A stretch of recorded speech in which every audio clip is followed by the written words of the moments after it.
In the world of Hollywood, movies get greenlit and redlit. They get remade and rebooted. But we are the Ideal. I'm Sam Gasch, and you are listening to Ideal Remake.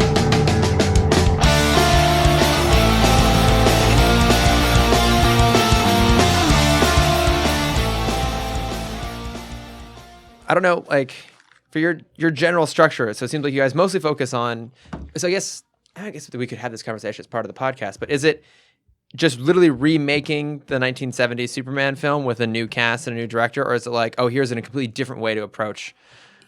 It depends on the movie. So for something like Princess Bride, it's the same basic script, but we like make changes to make it a little bit less one lady. But for something like Police Academy, we made a lot of more systematic changes because that movie is also very sexist. Oh, okay. Never seen it, actually. Okay, yeah, because I guess we've had a number of Superman projects at this point, because my whole thing was more like the story pitch. Yeah. And then I thought I'd spend some time today thinking about casting a little bit, but I don't know. I went a little bit harder on casting than good. I thought, just because I ended up just having fun with it. No, I feel like if I had actually sat down to do it, I would have really had fun with it. Oh, we'll have a conversation about each one. It'll be cool. Actually, I know what I'll do. But it depends on the movie. So if you want to have, like, this is your idea for what a good Superman movie is, at this point, Superman's happened so many times that... I know. We still haven't gotten a great one, have we?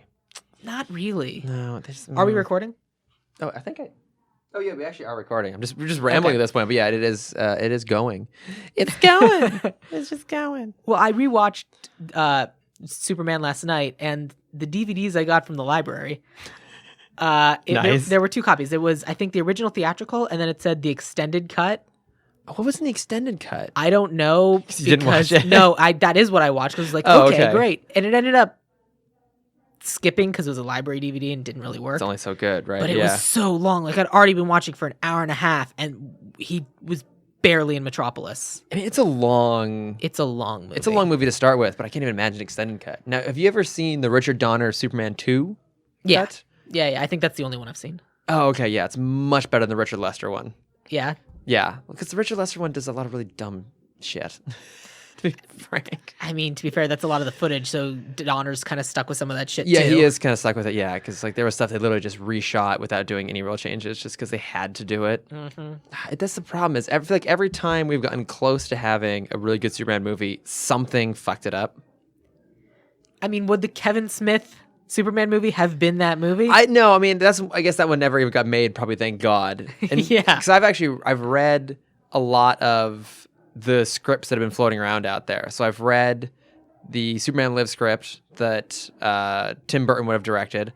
I've read both versions of Superman Flyby that J.J. Abrams wrote. Oh, I didn't even know about that. Yeah. And they're not out there in the Tim Burton kind of out there, but they are drastic departures from like a normal Superman story. Got it. Hold on, I should probably do this. Oh, you're listening to Ideal Remake. Thank you for tuning in. I am joined today by Chris Lord to talk about Superman. Yes. I do. I love me some Superman. I shamelessly love me some Superman. Yeah, Superman's great. Yeah. And I consider myself, I'm not going to say an expert. That's a little too generous, I think. You do have a podcast where you're currently analyzing a lot of Superman. And that is why I feel at least somewhat qualified to talk about this. Yes. Fair. I do have a podcast called Tim Talk with 2 M's, named after Bruce Timm, the co-creator of the DC animated universe, which if you're a fan of Superman, I imagine you have some experience with it, whether Batman the Animated Series, Batman Beyond, Justice League. But yeah, Zeta Project. The Zeta Project. Everyone's favorite show, The Zeta Project. Starring Dietrich Bader. When you guys do start talking about that show, I'm going to come in and talk about the best aspect of that show and how I'm upset it's never been used anywhere else. With the Zeta Project? Yeah. You know, I don't know if I've ever actually seen a single episode of the Zeta Project. You're in for a real vegetable. Yeah. Like, that's the one we are having the hardest time tracking down how to actually watch that thing. So thank God we have It's nowhere? It's like nowhere. No, I mean, I think they're finally putting Static Shock out on DVD. I think finally all 4 seasons are coming out soon. But I think we already have like a bootleg copy we picked up at a con once that we were going to use instead, because it's not out there, because Static Shock wasn't that popular, but it got enough. I mean, it was, I think part of it also comes down to an ownership thing. Because I was listening to an interview with Phil Lamar, who is the voice of Static, and he was talking about that like the reason we have only seen him pop up in the few places is that DC doesn't own that character outright. It's like because it's he was like created Charleston Comics, for- I want to say, or somewhere else. Yeah, he was created by somebody else, and so that's like one of those properties where whenever they do anything, they have to like pay a little bit to somebody else, and no one likes to do that ever in entertainment. Yeah, so that It's finally, too bad though, because basically, like, we're the right age that we grew up on that show. And that show's amazing. I love that show. I would love to see that character pop up on like Black Lightning, or I know he's going to be in the new Young Justice, which I'm pretty excited about. He was in Young Justice already. Yeah, so he's going to be a part of the next season, though, which is great. But like, I would love to see him show up in like maybe not the DCEU, because they would just fuck him up. Can I swear on this? Yeah. Okay, good. Too late. Yeah, I think that's I've already done it. one of the movies we've talked about is Animal House. Okay, you can swear. Fair enough. I just assume that I can because all I ever do on my podcast is swear. But yeah, like Zeta isn't anywhere out there, so we're gonna have to figure out how to do that. We have a few months, I think, at least, before we get there. Fine. We'll figure it out. I mean, you got to get through the rest of Superman and the New Adventures of Batman and Batman Beyond. Well, we are really close to being done with New Batman Adventures and Superman. I think we have. Are you really? How does it work? How does the math work out on this? I think we have one more episode of each. I think. Oh no, it's 2 more Batmans and 1 more Superman. We're basically just holding on to the Superman finale, and that'll be it's like 3 weeks from now or something like that. We'll be done. That's pretty close. I know. That's wild.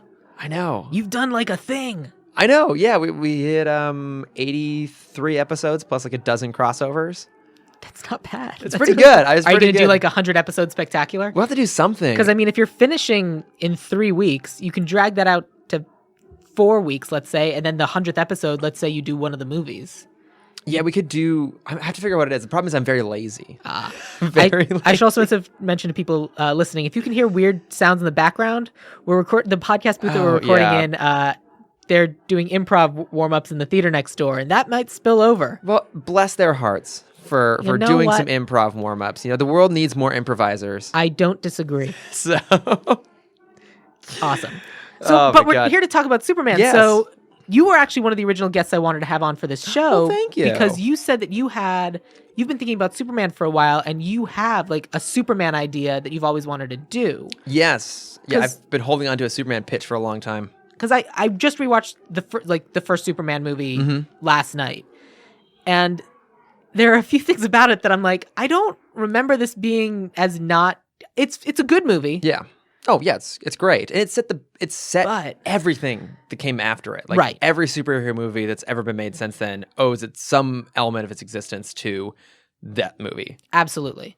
That said, I would completely cut Krypton. I'd probably completely cut Kansas if it were just to do it again. Oh yeah, there's definitely a lot of trimming you could do. Yeah, and there's also some things that are just kind of confusing that I remember as a kid really throwing me off. One of the big ones was the crystal that he uses to build the fortress. It looks exactly like kryptonite. Which as a kid, I'm like, wait, but isn't that kryptonite? Yeah. How is that not hurting him? I'm so confused. I see Marlon Brando picking up this crystal going, is he putting kryptonite in this pod in case he thinks his son might turn evil and he wants to have a failsafe just in case? Yeah, right? Is he trying to like slowly poison his son? Just as maybe he never liked the kid to begin with. I mean, if I didn't like the kid, I would put them in a spaceship and launch them halfway across the universe. Yeah, he probably planned for that ship to never go anywhere. Yeah.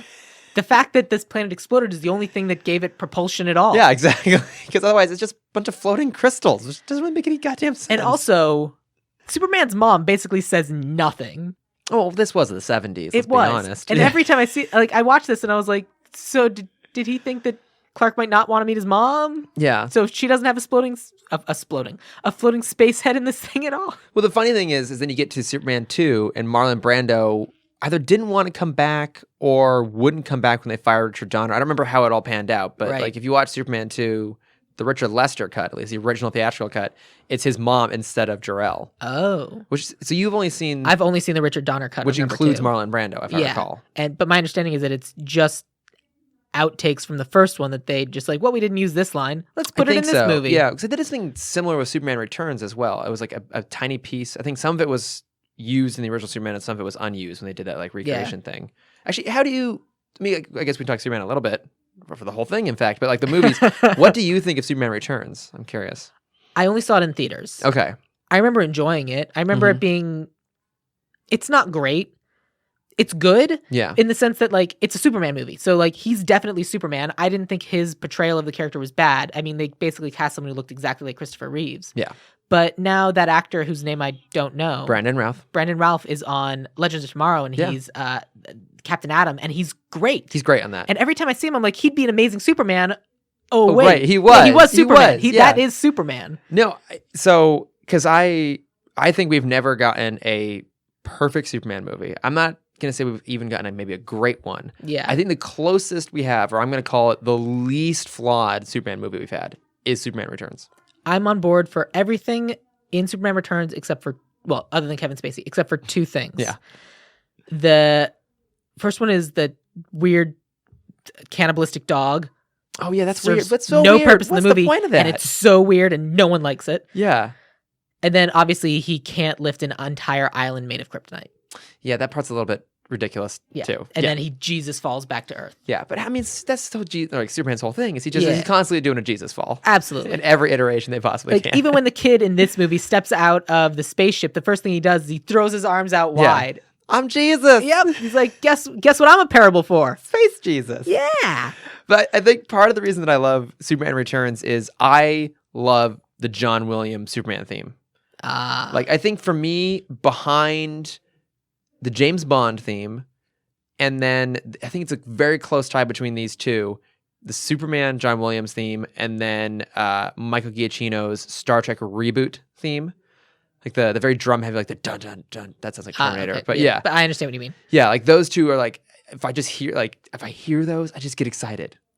That's good. It's very, very excited. I love the Superman theme. That was one of my biggest problems with Man of Steel. And I like the Man of Steel theme too, but it's no John Williams Superman theme. My issue with theme songs like that is like, if I hear it, I'll know exactly what it's from, Mm-hmm. but I don't know if I can necessarily like recall it to mind. Okay, yeah. So like if I heard it right now, I'd be like, oh yeah, it's Superman, but I can't think of it. Oh, I love it so much. And so like the fact they included it in Superman Returns just makes it, I love it. I love it so much. It is the 5th movie, right? Yes. So 6 if you count Supergirl, which I watched as a kid, but I haven't seen in is many, that many years. Supergirl movie in that canon? In that canon, yeah. Interesting. Because Jimmy Olsen, so Mark McClure, who plays Jimmy Olsen, it's ridiculous, the esoterica that I have stashed away in here. He came... Superman's pal, Jimmy Olsen. He was like the one crossover character into Supergirl.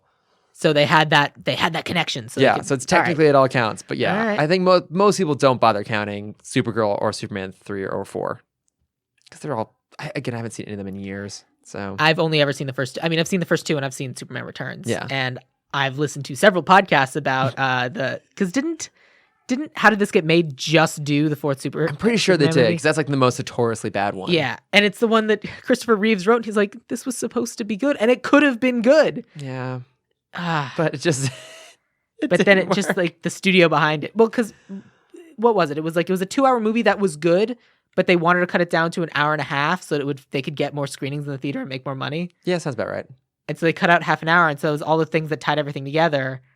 And so despite everything not working, they've managed to make a good movie and then still destroyed it. I know. That's so sad. I mean, that's the history of Superman films, though, right. Is that it's always something that goes wrong. It's like the firing of Richard Donner on the original one means that we got the ending of Superman 2 when he reverses time at the end of the first film, which it's no matter what, it's silly, but I think the end of the second, when it's going back to prevent the release of Zod and Ursa and Non, is much more interesting than just going back to save Lois, and there's like higher stakes to the whole thing. And when I was watching this movie, Clark Kent Superman is really obsessed with Lois Lane, like creepily obsessed. Oh yeah. And like, so in the cartoon, he's like, oh yeah, I've got a crush on her, but like, we're living our own lives and I'm not stalking her. In this movie, every time Clark Kent is on screen, he's either following Lois Lane or asking where Lois Lane is. Yeah, pretty much. It's weird. It is very weird, actually. Yeah. And I think one of the scenes that for me never quite worked, although I see why people like it, is when they go like the Peter Pan scene, they go flying over the city, and we have like the random voiceover from her. Where it's supposed to be a song but isn't. Yeah, it's like a semi-spoken word. Because she couldn't sing? Why was the reason that they did that? I have no idea. Because it was supposed to be a song. That would make more sense. But why wouldn't you just like have it be a normal song, not sung by Margaret Kidder? I don't know. Who actually just passed away recently. I know, it's really sad. Yeah. I know.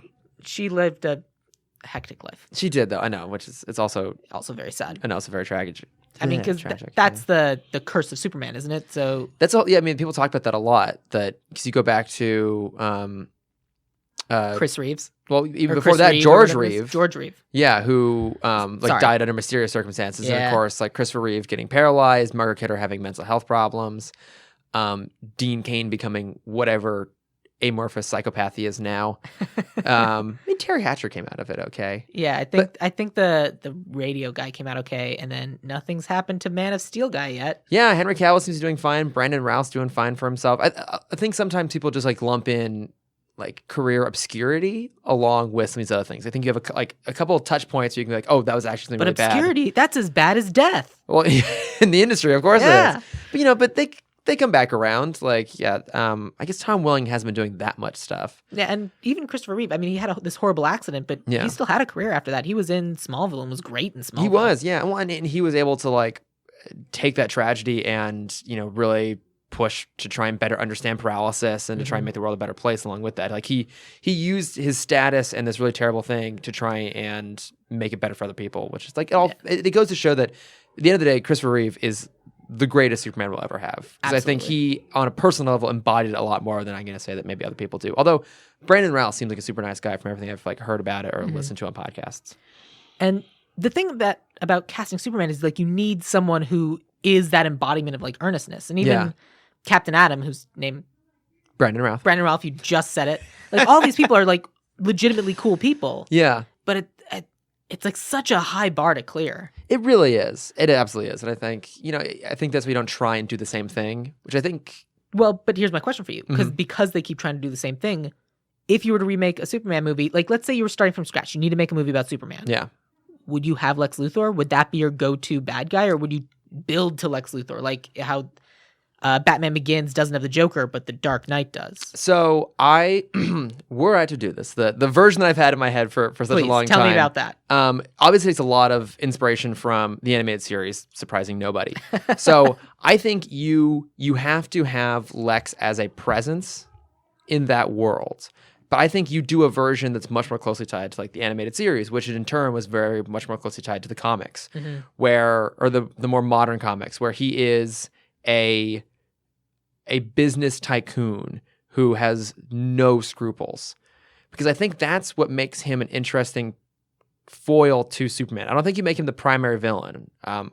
If you were to do like a multiple series arc, I think you save him towards the end as maybe the primary villain. But you have him be around because that's kind of one of the interesting things about Superman is unlike Batman, Superman has a pretty well-established canon of people around him. Like you go to make a Superman movie, you have to include Superman, at least his mom, usually also his dad in some capacity. You have Lois, Jimmy, Perry, Lex. Those are all pretty much staples. I mean, we've seen like Man of Steel definitely chop those down a little bit, which I think to maybe some detriment a little bit. Also Jesse Eisenberg, terrible choice for Lex Luthor. I didn't see that movie. You didn't see Man of Steel? Oh no, Batman vs Superman. I saw Man of Steel. Yeah. Because Lex Luthor's not in Man of Steel. I know. Oh, see, and I think if you have what's interesting about that version of, I wouldn't necessarily pick Zod as my first big villain because that's I wouldn't either. Because I mean that's kind of the Marvel idea. Like the first movie is generally like they're playing against their opposite. Like Iron Man versus Warmonger, Captain America versus Red Skull. And so they kind of took that with Man of Steel and like, well, Superman, who's his opposite? We can't do Bizarro. That's too weird. Zod. Yeah. And you can see where I imagine part of that was a reaction to Superman Returns, being like, okay, well, we need to give him a villain who he can go toe-to-toe with, but we also want to make him like an actual character. And they were trying to give him like some motivation. But I like Michael Shannon a lot. I think he more or less works there, but also you're living in the shadow of Terrence Stamp's amazing Zod. Right. From the 70s and the 80s, he is just ruthless, but he's so likable because it's Terrence Stamp, and he has this kind of charm to him all the way through. That's a very hard act to follow. Yeah. So I've got a good person for that. Oh, good. Yeah. But I'm glad you have some casting stuff because I don't really have much. We're gonna be all right. It's gonna be great. No, in my mind, you put Lex in there as a business tycoon, someone who more or less rules the city through his influence and his wealth and his just Machiavellian nature. And what's interesting is if you put him up against someone who is then beloved by everyone and has actual genuine power and is humble about it, that's where they're counterpoints. all the way through. It's that not Lex hates Superman because he's what he could never be.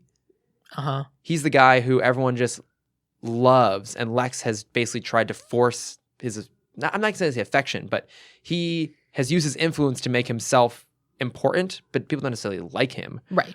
Or maybe they respect him, but from a business point of view, but not like, oh, everyone just loves this guy and he has all this natural power. Like Lex had to accrue everything over time. His power, his influence, his esteem, whereas Superman just shows up, everyone's like, oh, he's great, he's powerful, he's amazing.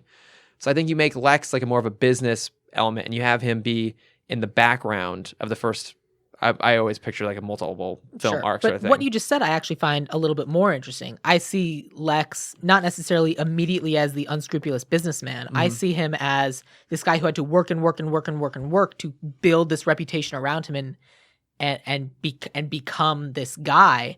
And then Superman shows up and all of a sudden people love him immediately. And Lex is like, but I did all of this work. And so he compromises himself a little bit to take it down. And then he compromises a little bit more and a little bit more and a little bit more. And he keeps stepping further and further and further into further and further compromise. And to the point where like it keeps not working and people keep loving Superman more and loving him less, to the point where he just keeps going further into that world, to the point where like there's no turning back. He's like, no, if this is what I have to do, this is what I'm, because he keeps being pushed further down that road. Oh, I like that idea, actually. Because there was some cartoon I saw a long time ago. I don't remember what the origin of this is, but it's the whole Lex Luthor and Clark Kent were friends when they were kids, and Lex Luthor was friends with Superboy. Oh, okay. And they were working in a lab together, and then something happens, and the lab exploded, and Lex Luthor lost his hair, and he blamed Superman. Yeah, that's like the original origin of Lex Luthor from the 50s comics. Right. Or and earlier than that, maybe. I saw it as some cartoon that got animated. I'm sure it was on Super Friends or something. Yeah. And what a campy show. Yeah, right? And I kind of like the idea, not because I like Superman being complicit in Lex Luthor's origin vis-a-vis the Joker. I like it more that Lex is pushing himself to become Lex Luthor. Okay. Because of Superman. Because it's this ideal that he can't live up to, no matter how hard he tries, and the only things he can do to try are corrupting. Oh, that's interesting. Have you read the comic Red Sun? I love Red Sun. It's Red Sun's amazing. I mean, that's some of the best versions of like all those characters. The whole Green Lantern like mini thing in that comic is so good. Oh, I know. Yeah, it's an amazing story. I think it's a hard one to do as a film because it is so distinctly Elseworlds. I'm just surprised that DC hasn't made it as an animated film yet. I don't know. It's long and it's dense. Yeah, but I mean, they did The Dark Knight Returns. I mean, over two parts, admittedly, but like, they did a pretty good job with it. And I mean, to be fair, though, didn't they chop out like all the mutants and a lot of the other little subplots? I guess a little bit of it. Yeah, I guess they chop out some of that. Red Sun, though, that doesn't quite work because it's everything. You need all of it. Yeah, I think you could. Well, what they did, one of the movies that they did make that I really, really liked is Justice League Gods and Monsters. Oh yeah, that one was good. Yeah, that one was I loved that. Yeah, I think was that an original story for the. I think so. For the film, and I think they spun out a comic series out of it. If you haven't seen this, Justice League Gods and Monsters is a what-if series where Zod intercepts Clark Kent's or Kal-El's pod before it gets launched into space, and he puts his DNA into the pod instead of Jor-El. And so Superman is a mix of Zod and his mom. And and the ship gets knocked off course, and he actually lands in Mexico instead of landing in the United States. Right, I forgot that part of that, yeah. So Clark Kent kind of grows up. He has a different name. I don't remember what it was. And he grows up, and he has to get smuggled across the border, and he grew up in poverty.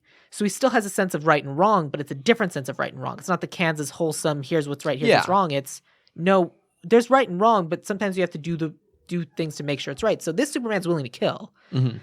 It's a different Superman. He's the son of Zod, which is why it's okay. Yeah. And then there is a Batman and a Wonder Woman in this world, but Wonder Woman is one of the new gods. Yeah, one of the new gods. I forget which one. But she is, who's the leader of the new gods? Apocalypse? Well, I mean, the actual new gods and not the, not Apocalypse. Highfather. Yeah, Highfather. I think she's Highfather's daughter. And Highfather is going to be marrying her to Orion, the son of Darkseid. And then Highfather betrays Darkseid and kills everyone on Apocalypse. Oh, that's right. And she didn't know they were going to be betrayed, and she actually loved Orion. And so in light of this betrayal, she runs away and she has this really good sword and she's amazing in Wonder Woman, but she has this tragic backstory. And then Batman is Kirk Langstrom. yeah, He's Man-Bat. Man-Bat. Yeah. He's a vampire. And it's great. It is great. I remember I liked that one a lot, actually. I think I read the comics, and there's like some shorts I think that were up on YouTube that were part of that too. I watched those first, and then I watched the movie. Okay, yeah, because I think they explain the history of those characters before you jump into the movie itself, or something like that. I think they were just more like, here's what this character is. Yeah. All right, cool. Now watch this movie. Yeah, and go and enjoy it. Because there was one for each of them. There was one for Wonder Woman, one for Batman, and it was Batman versus Harley Quinn. Oh, that's right. And that one was messed up. I've forgotten all the things that I've forgotten. And then the Superman one is against Baby Brainiac. See, okay, I love Brainiac. Yeah. So Brainiac for me is actually who I would put as the main villain of a Superman reboot. I agree, but how do you prevent Brainiac from being just a CGI monstrosity with a bunch of claws and robots? And I stuff? haven't been watching Krypton. Me neither. But I've actually heard it's pretty decent. But I've seen the Really? photos of what that Brainiac looks like, and it looks like comic accurate Brainiac. So he's a yellow alien who's like semi-mechanical. So like I think he has like the tubes coming on the back of his head. I think you make him a little more like of a cyborg than a straight up robot. I don't think you could do the full animated version of the robot. Did you watch Supergirl at all?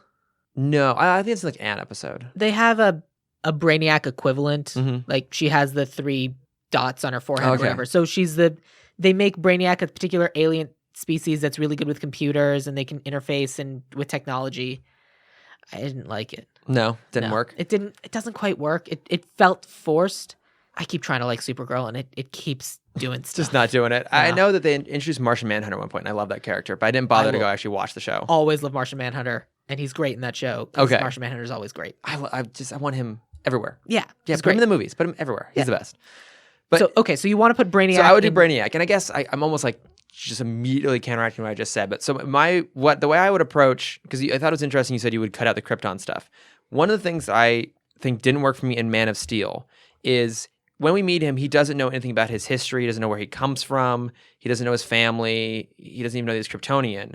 But I always thought that was kind of undercut by the fact that we met his parents. We saw where he came from. We saw His how dad flies on some bird or something. yeah, some big weird pterodactyl thing. I always kind of felt like that we should be a little bit more aligned with Superman and not necessarily knowing that stuff. So if I were to do a version of it, it would start with him arriving on Earth, cut out all the stuff about, we don't get to see Krypton. So basically, your version would be that first episode where Brainiac is introduced in the animated series, where Superman doesn't really know anything about his homeworld, and then he gets the orb of knowledge, and he touches that orb, and all of a sudden he's on Krypton for the first time. That'd be kind of become part of it. Like in my mind, you put him on Earth without Brainiac. And so the way I always saw Brainiac was as and this is again a little bit from the cartoons, but a program created, not necessarily on Krypton. It could have come from somewhere else, and he made his way to Krypton. But a program, actually, I think it works better that way. A program that was created on some planet to basically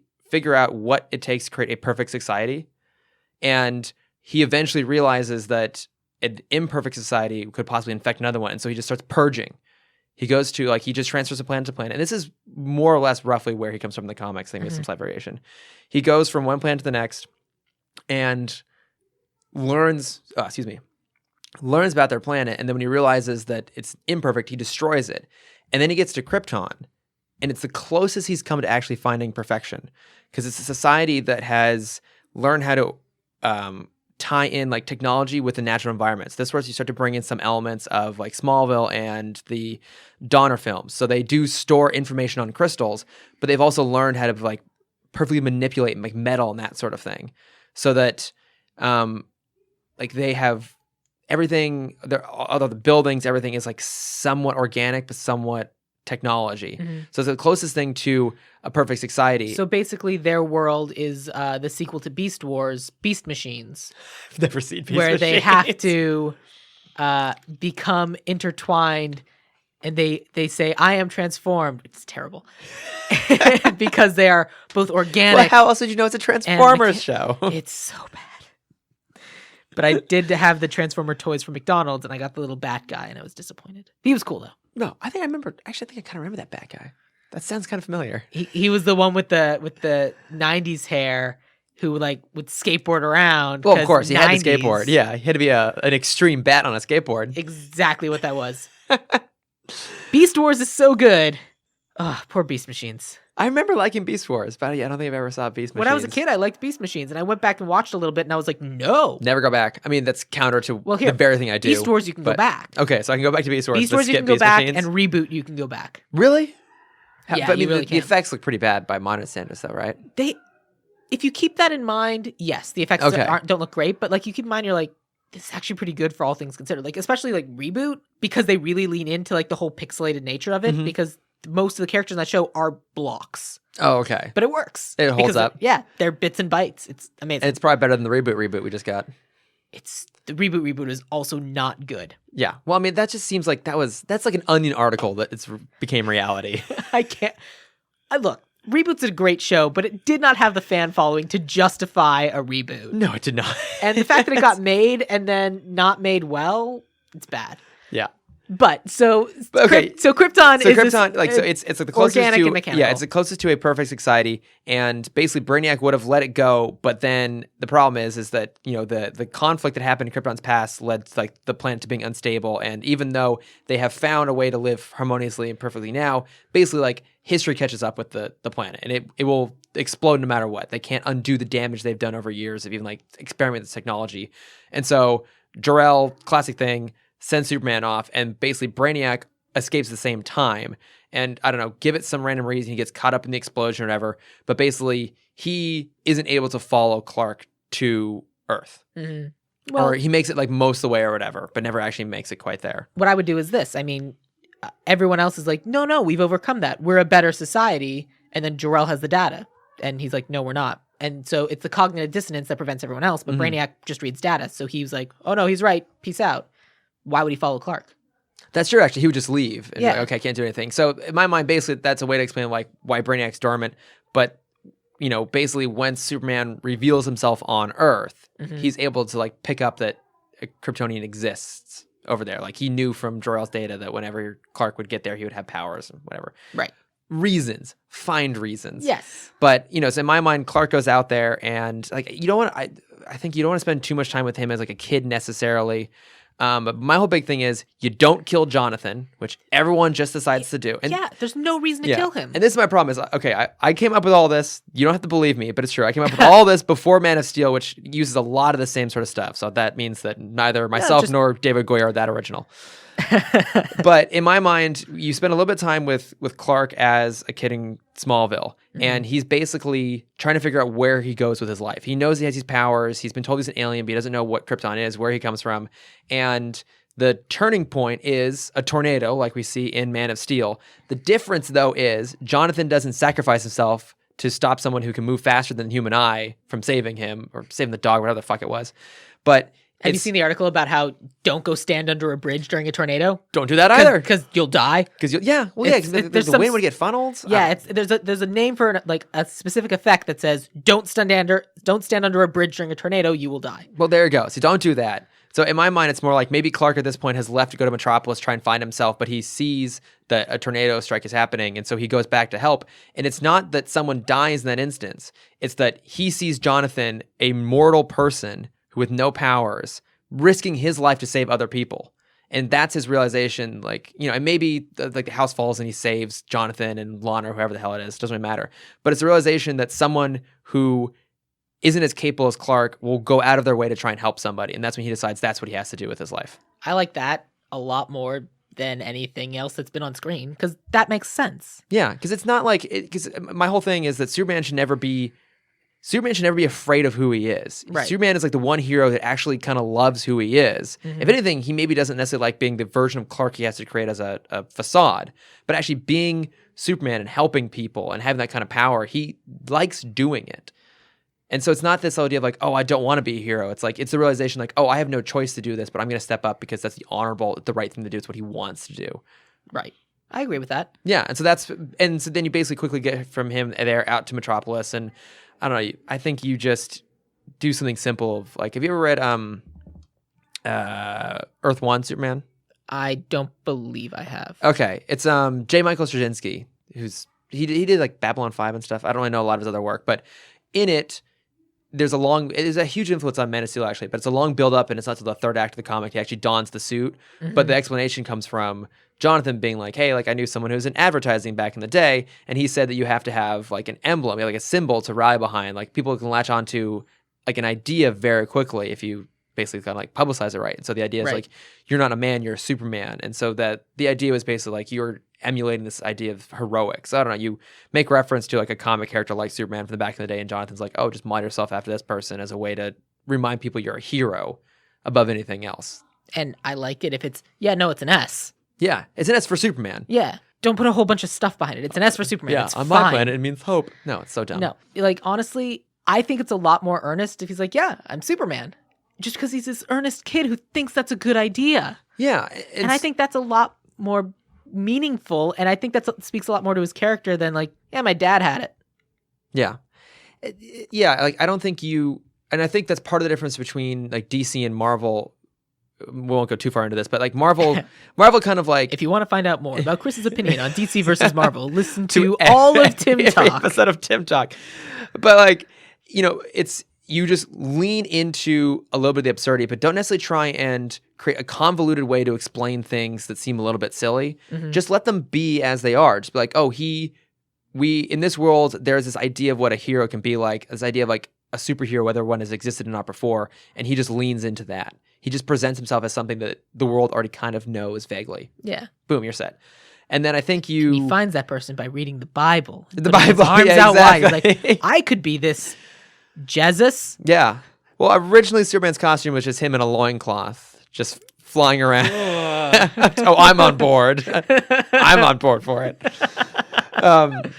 But I think, at some point he clashes with Lex. Lex tries to buy him off or whatever, or tries to exert some influence. Whatever it is, Superman does something, not necessarily deliberately so, but does something to slight Lex, and it establishes a bit of a rivalry. But then Brainiac realizes that, the Honestly, son of Jor-El... I think it'd be great if it was like, there's something that's happening. Like, there's some monster, whatever. Not even a monster. Let's say something was about to explode. And to stop it, Superman picks up one of Lex's cars and jets and like kind of plugged a hole in a dam. And so he saved the day and everyone's really proud of him. But Lex is like, oh, this was my car. And Superman's like, I'm sure you have plenty of those. Yeah. Something like that. Yeah. Him just being affable. It's true. Yeah. But you ruined my limousine. like I specifically picked you because you could afford to lose this. Yeah. It's the right thing to do and you should be cool with it because we just saved a bunch of people's lives. But no. No, that was my thing. I know, he's getting a little pissy Can't take my about toy. it. I know. He's a little petulant child. But yeah, so you establish some sort of conflict, and then Brainiac realizes that Clark is on Earth, and he goes to find him, and then Brainiac basically explains, like, oh, like, I knew your father, and I think you maybe have him be, like, semi-human, maybe he figured out a way to, like, bond with human DNA, whatever, you figured out. Like, Brainiac arrives end of Act 1, the start of Act 2 is the kind of reveal of, hey, this is what you are, this is your world. Kind of mid-Act 2, he shows up, explains where he comes from, and what Brainiac's plan is, again, this is very similar to Man of Steel, and I swear to God I had this first, was that what Brainiac's plan ultimately becomes is he's going to terraform Earth. He's going to recreate Krypton on Earth because this is a chance to rebuild perfection. Right. Like, Earth is close enough to Krypton, and there's like an actual Kryptonian there. Like, oh, we can rebuild this society. And so, again, Man of Steel kind of did this, but it's the idea... A little bit. But for what it becomes at the end of the day is Clark, who never knew his family, never knew Krypton, is basically given an opportunity to be able to go home, the home he never knew, and to be in a place where he, maybe fits in a little bit better, but he can't because then everyone on Earth will die. And that's essentially what Man of Steel did, but I think you just shifted a little bit in terms of like the tone. And you can do the cutesy thing where Brainiac's ship lands on the North Pole and starts terraforming, so everything inside the ship is... Right. Is zoo. Yeah, exactly. And, we've established, too, that, Krypton had that kind of technology to, like, perfectly manipulate nature. And so maybe, like, his first demonstration, like, oh, this is what the technology can do. Look, I can recreate for you, like, this is what your house looked like back home or something like that. Right. But I'm implying that he lands on the North Pole because then when Superman wins, Brainiac's ship can become his Fortress of Solitude. Exactly. Yeah, you incorporate some element like that. And I think that's kind of like the crux of what you do differently there. And so the end fight is still him going up against Brainiac, who is physically a match for him, kind of like the way it was with Zod. You don't have him kill everybody and destroy the whole city. And the sacrifice in the end is not killing another Kryptonian, but like killing the dream he always had of being able to go home. And you can even make it because Brainiac doesn't care about killing people. He cares about absorbing all the information and technology. So he keeps like absorbing all of that and like shutting things down. And so even when Superman wins, there can be that whole, well, what do we have to do? And then Superman picks up a brick and goes, we rebuild. Exactly. He's a figure of hope. So make him give all these people who are left after Brainiac destroyed the physical things. Yeah. Because that could be like the emotional arc. Brainiac doesn't realize that it's the people that matter, not the technology and the data. It's the right. people. Yeah. Because he doesn't feel or he doesn't understand humanity or like what bonds people. He just looks at it through like the raw data perspective. So that's like the rough Superman idea. traps him in a flash drive. Exactly. Oh my God, he comes back again. But in my mind, like, and without going too long into it, but like the way you set up some sequels beyond that is that in the fight, like some of Superman's blood gets spilt, Lex takes that, and then I would have the sequel be Bizarro, possibly also Metallo. But what I would do for his arc in the second film was the reverse Superman 2. So it's not that he wants to give up being Superman, is that he's considering giving up being Clark. Because now he lives in this world where everyone loves Superman. I mean, even like he and Lois have some sort of like flirtatious banter. Mm-hmm. She likes Clark as a friend, but doesn't have really much interest in him. So why would you want to spend your time being the guy that no one cares about when you could spend all your time being the person everyone loves? Because you need food. And food is obtained through money. Well, and you can't ask for money for being a Superman. Well, right. But I mean, it's, yes. Okay, fine. I mean, look. The Superman Donation Center, he does an act of goodness, and everyone gives him a bagel. I was a guest on a podcast called The Spider-Man Minute, and we were talking about how Spider-Man doesn't need to get a job, like, because they work at newspapers. Those don't really exist anymore, and certainly aren't going to pay the kind of money that you need. So what do? Well, Spider-Man Patreon. Yeah, exactly. So like, we'd have the Superman Patreon account. Yeah. But that said, Superman would never ask people for money. No. But he needs to do something in order to get money, in order to get food, because he can't steal food. He can't get money for being Superman, so he needs to have some sort of job where he earns money. Yeah. And short of taking pictures and submitting them to the Daily Planet, and J. Jonah Jameson saying he's a menace, I don't know how else he's going to earn money. Well, I mean, he's got the money coming in from the farm. Does he? Yeah, he just pops home on the weekends and does all the stuff that needs to happen on the farm. So this thriving farm that's bringing in tons and tons Kansas of cash. Kansas is doing so well these days. Hey, they don't have a Superman tending all of the farms. So he's putting everyone out of work? Yes. This alien is coming here and taking our jobs. Yes, he is. He would put so many people out of work. He would never be able to do that. He'd feel terrible. He just has to do one guy's job. He would just make sure that the Kent farm was doing very, very well. I feel like if you want to do that, you'd have to, like, there's other ways to do that. Like, he just took down a super space robot. There must be something he could patent and make a lot of money off the patents. He's like, well, I could do this, make a lot of money, and not be able to live off that and not be Superman. I don't have to go home and put thousands of people out of work. That might be a slightly better choice. Yes, maybe he makes some cool he makes some awesome little robots that everyone wants to buy, or something else Brainiac had in his datamatron. He makes some sort of like technology that rivals Lex Luthor and just further pisses Lex off. Oh, that would be more interesting. Yeah. But I think that's the way you approach a second Superman story. Well, no. Let's hold on to that for a second. He takes a little bit of technology that rivals something that Lex has. Mm-hmm. But then that technology gets out of hand and starts getting manipulated and going out of the way, and he and Lex have to take it down. And so they agree that this technology has to be destroyed, and then at the end of the movie, Lex takes it, and then he uses it for what he does in the third movie. That could be interesting. Actually, that could be where Metallo comes from. Metallo doesn't necessarily have to be like a Lex creation. That could be it. That like maybe Superman realizes that with like Brainiac technology, he can do things like trying to cure disease, and so he picks John Corbin, who's dying of something. It's like, okay, we're going to like use this Kryptonian technology that incorporates organic and metallic and technology that's all one and the same. Mm-hmm. We're going to try and use it on you to like counteract the virus, and all it does is basically like slowly turn John Corbin into an ever-changing mechanical monster. Right. Like actually that's a great way of doing it. It comes from Superman, not from Lex. And Superman can even say, look, I'm trusting you so much that this is how much I believe in this project that I will even allow you to be powered by the thing that can kill me. And John Corbin's like, this is an amazing gift. Like, A, I get to live, and B, you're entrusting me with all of these things. And then so much, and he starts losing feeling and doing this, and he's like, all right, well, I guess I can murder you. Yeah. And that way the second movie can it can be the origin story for John Corbin. I think, okay, actually that's a much better way of doing it. Yeah, I like that a lot. Because then I always figured that I want to get Bizarro in there somewhere. I don't know if that's the second movie or whatever, but I always felt like, and I don't know how you do this exactly, but I always felt like the third film should be ultimately the death of Superman. And then rather than having him come back immediately, again, this Justice League did this, but terribly, you have a movie in between, or you have time in between, because the fourth film, by that point, Lex has become president. Mm-hmm. Superman is dead, and we get to spend some time in a world where Superman once existed and no longer does. Like actually, really spend Like a full actual movie. Yeah, like not a full You're actual a crazy movie. man. Not a full actual movie. I'm thinking like a whole first act where we're in this world where there aren't necessarily this is a world, by the way, where it's not a DCU tie-in. There's not other superheroes, but a world genuinely without Superman. And how do you go from having someone like I think in the third movie you even established that people have gotten reckless. Like I think Red Sun even mentioned this, like, oh, no one wears seatbelts anymore, right? No one takes any precautions. They assume I'll be there to save them. You get a bit of that. You get a bit of the world being spoiled to have this kind of hero, and then it ends with him dying. And then you come around for 4, and I don't know if there you do like Cyborg Superman or maybe you do Superboy. You do like a little bit of the return story arc, but I think how that 4th film ends is the end of the Batman Superman Public Enemies comic, where Lex finally wears the green armored suit, and he like again you've talked about he was always trying to do kind of like the right thing, but he like keeps sacrificing. Eventually, he becomes president of the United States, and he's trying to do the right thing. Superman comes back once again, and I don't know, like Lex did something evil, and so now Superman has to go and make the choice of actually fighting the president. Right. Which again, mind you, this comic was written back in like 2004, well before fiction had become reality. Yeah. This is why you couldn't do it now. But that it finally, the whole arc of this story, this version of Superman, ends with him finally going toe-to-toe with Lex. I bet it would be cathartic.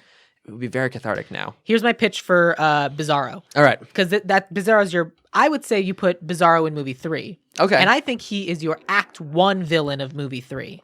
Okay, interesting. And I think Superman has to find a way to defeat him, and the way it works is it does inadvertently kill Bizarro. Mm-hmm. And Superman feels terrible about this, and that's his Act 2 arc. Oh, interesting. He doesn't kill Bizarro on purpose. It happens on accident and all of that. But Lex sees how Bizarro is killed, and then he uses that at the end of Act 3 to kill Superman. Oh, to build Doomsday. Do you do Doom? I feel like you gotta do Doomsday. I think you can call it like the Doomsday Project, but I think it's more interesting if it's not a punching to death kind of thing. Okay, how would you kill Superman? Superman is vulnerable to what? 2 things? Kryptonite and magic. Yeah. And I don't want to introduce magic. No. And so it's got to be something with kryptonite. But at this up until this point, we've kind of had kryptonite kind of as like a little bit from Brainiac. It's expected in this world, but not necessary. I think there's got to be like, but there's also taking away his powers. There's the red sun. There's true. And so I think it could be one of those things where Bizarro, like Superman sets up this field where there's going to be red sun, and he has Bizarro like punch him and take him out, and like so Bizarro's like flying back, and Superman set up this like red sun field or something, and so Bizarro loses his powers and falls, but he was super high up in the air, and so he dies. Okay. Now, but I feel like the one thing about the death of Superman is that it has to be a big heroic act, very big public heroic act. Like he has to have that martyr element to his death.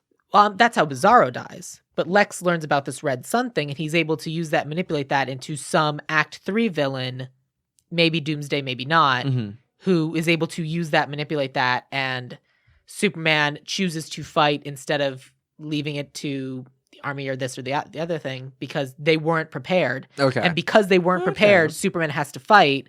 And so because they weren't prepared, Superman dies. So now it's on humanity's dependence on Superman. Okay, I like this, yeah. And so the humanity became dependent on Superman and became lazy. And because of that laziness, Superman had to fight a villain he should not have been fighting. And because of that, he dies. So now humanity has a guilt complex. Perfect. This is perfect. I love it. So there you go. Okay, I like it. Yeah, because then, I think you could do like the more traditional version of him, like basically just being like going like comatose and getting rescued and like it's a little bit silly, but I think you do it. You obviously put him in the black suit. That said, obviously, when you eventually get to the Justice League episode of the death of Superman, where Toyman sends him into the future, that's a completely different way of doing it. And that episode is so it's good. amazing. It's amazing. That funeral sequence with like Batman refusing to believe he's dead and still showing up off in the distance, and then Superman becoming kind of friends with Vandal Savage. Yeah. Vandal Savage still being completely Vandal Savage, but just being like, well, I'm not going to kill you now. Yeah. I won. Yeah. You want to come to my house? This is what winning looks like. I'm miserable. Yeah. No, I think that was a great like iteration of that story, like a completely different way of doing it. Yeah. And it worked really, really well. And I think that, you spend, because you right at the beginning asked, how do you do Lex? I think you have him all the way along be this presence, and it's not till the end of this finite arc, whether it's 3 movies or 4 movies, whatever it is, and it's finally the end, the two of them go head to head. And it's Superman finally having to kind of accept that he has to step out of his comfort zone in terms of like what influence he'll have on the world, because Lex has become too dangerous to leave. And also, here's my pitch for how Superman comes back. Ooh. So Superman dies, but people have kind of seen that, like, oh, well, a little bit of his DNA got manipulated, and that's how we ended up with Bizarro. We can't have him on Earth anymore. What better way to pay tribute to this god from space than to put him back into space? He can't be buried on Earth. Right. He has to be put into space. And so he gets sent out in a rocket, and that rocket, for whatever reason, ends up getting closer and closer to the yellow sun. And he gets so close to the yellow sun that it completely recharges and revives him. I love it. And so that's how you do so it. So nice and simple. It's an accidental revival. Yeah. He was almost dead. He was mostly dead. Mostly dead. That's perfect.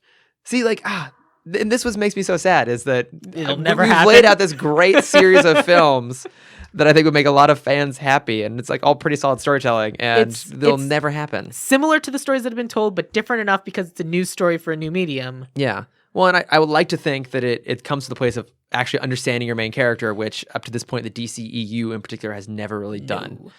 Never got it. Now, so that's which is a point for Superman Returns. Superman Returns gets it. All of their characters. Yeah. It's not a... Yeah. No, I think it does. Actually, you're right. It does. I mean, it gets Lex. It does get Lex. It gets Lois, although just Kate Bosworth wasn't very good. Yeah. Yeah, she didn't really do it for me. But, and it gets Superman. It does. It just fails to execute a little bit. It's a script issue. Yeah, it's just a little slow. And there are some things that would have made it better, like, so I have a copy of the script. Ooh. I mean, it's like a bound. Yeah. It's like a published version. It's not like I swiped it off a desk at Warner Brothers 10 years ago or anything like that. But originally that film opened with him actually navigating through the remains of Krypton. So there's a shot of it in the original teaser trailer. Wouldn't that be super dangerous for him? Well, that's the thing, is he goes there to like, so basically Lex plants the story that like part of Krypton survived the explosion, and Superman feels he has to go investigate. So he builds a ship out at the Force of Altitude, and he leaves. And it's a 5-year journey for him to go out there and come back. When he gets out there, just the whole place is just a ruin. It's just filled with kryptonite. There's nothing there but death. That's my question. Yeah.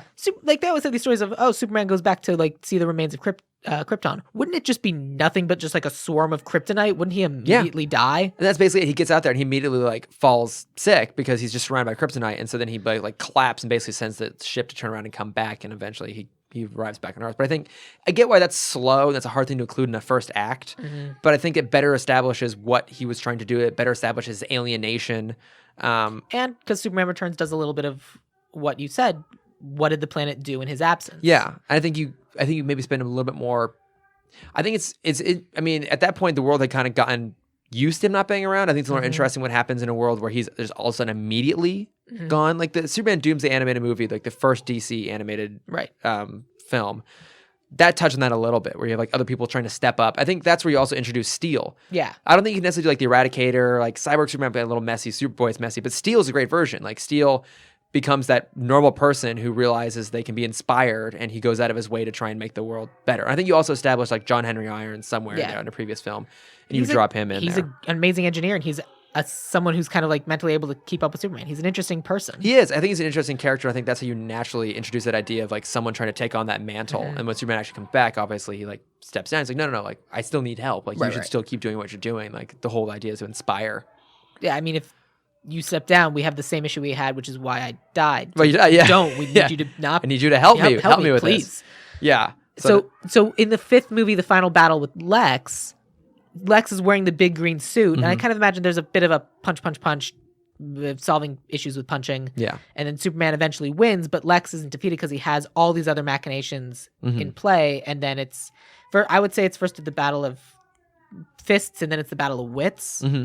Because, I mean, after 5 movies, let's say, that's not like, all right, the big conclusion is we're hitting each other. Yeah, you need to do something more there. And there's got to be like more at play, more at risk, and it's the kind of like, all right, I've been watching you this whole time, and I know what you care about. I know what you do. Your options are this.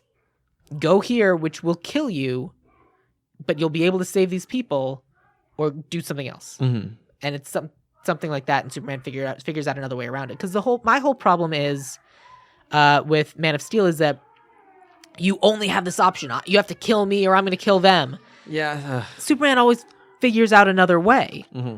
So it's something where it's not double jeopardy or whatever it is. It's not like a lose-lose situation. It's not a catch-22. Yeah. Thank you. Yeah. Superman figures out something else. It might cost him.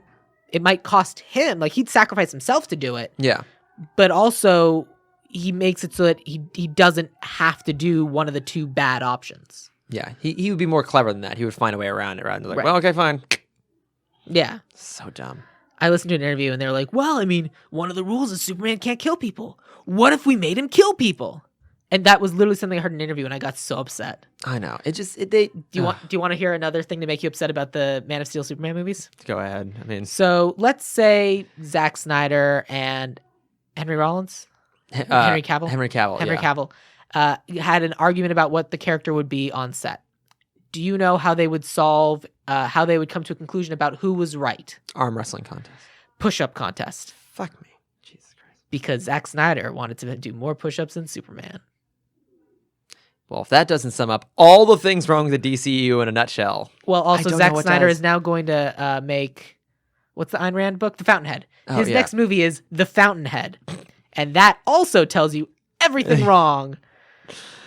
It's just, I mean, you have to understand your character. And the problem is they were trying to make The Dark Knight, but with Superman. You don't do that. Right. You make a film's tone match the tone of the character. This is Right. why Deadpool works. This is why The Dark Knight also works. Mm-hmm. Because it understood its character. I have other issues with The Dark Knight. I won't get into those here. And it's why Green Lantern fails. I've never seen it. Don't. Yeah. I might at some point. Cameron and I have talked about revisiting all of the DC films I as think like you guys- little bonus episodes. You guys made a reference to something at some point, like, oh, and this guy shows up and says, hello, Miss Lane. And it's like, Clark? Like, the person is recognized immediately. I don't know. Maybe you guys may have been something else. But, like, was talking about how, like, someone immediately recognizes someone based on their superpower because they Yeah. recognize their voice. Yeah. They do that in Green Lantern a little bit, and I love it. Mm-hmm. It's the best part of the whole movie, where Hal Jordan shows up to, I don't know, Blake Lively, whatever her name is. Carol Ferris. Sure. And he's like, yeah, hey, I'm here to save the day. And she's like, Hal? And he's like, how could you possibly recognize? You're wearing a little mask. I'm going to recognize. I have seen you naked. I'm going to recognize you if I can't see your eyebrows. Yeah. It's the best line of the whole movie. And it's something there are some bad movies that do things I've always wanted to see. That was one of them. Yeah. Another one is Ocean's 11. No, which is the Ocean's 12.